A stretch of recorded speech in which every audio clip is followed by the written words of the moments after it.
Hi, my name's Sarah Howe. I don't want to belabor the point of, what are we going to do? How is the casino going to, how are they going to meet their financial obligations to us? I think we've identified that, there's going to be a lot of competition. There's going to be a drain, as everyone said, on lower income, families or people who are challenged by gambling addiction. My question becomes, when that time comes, right, 3-5 years down the road, what does Milford look like? I think David spoke a little bit to this, but I think we all need to really hear, once the casinos, shiny new star is worn off, which it probably will quickly with 2 other casinos and slot parlors and all that stuff coming into the state, as well as the new casinos in Maine, etc.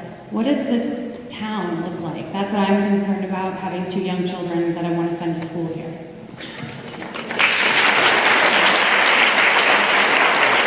Would you like to address that, Steve or Bob?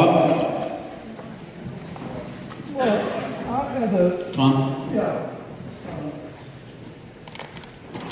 As I mentioned in my brief remarks, it will affect the young people. But gambling is becoming an increasingly serious problem for young people because of their involvement with computers and computer games. It's an easy transition to online gambling. So, and it's also about values that we teach in our schools. I mean, gambling is instant gratification. There's a connection between all of the addictions. They interact and they reinforce each other.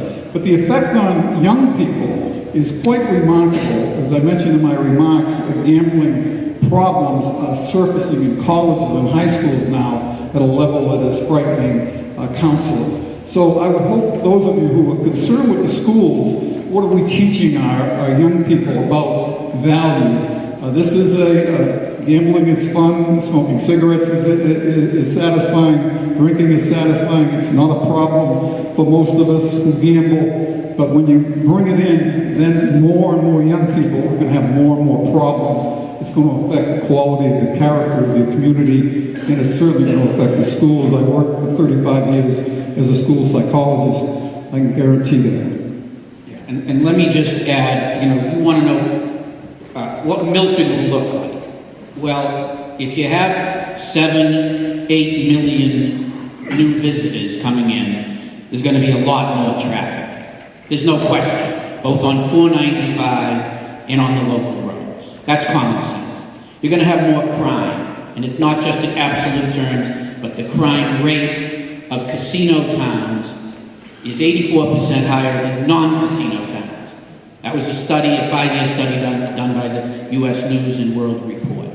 So you'll have higher crime rates, more traffic, and lower property values. The National Association of Realtors did a study.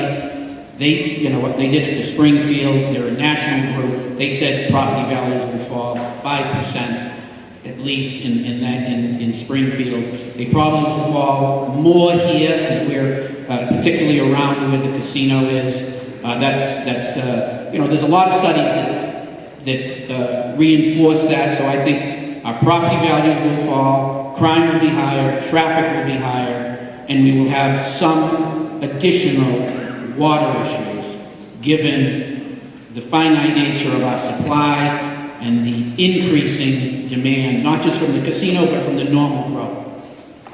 I just make a point from an urban planning perspective.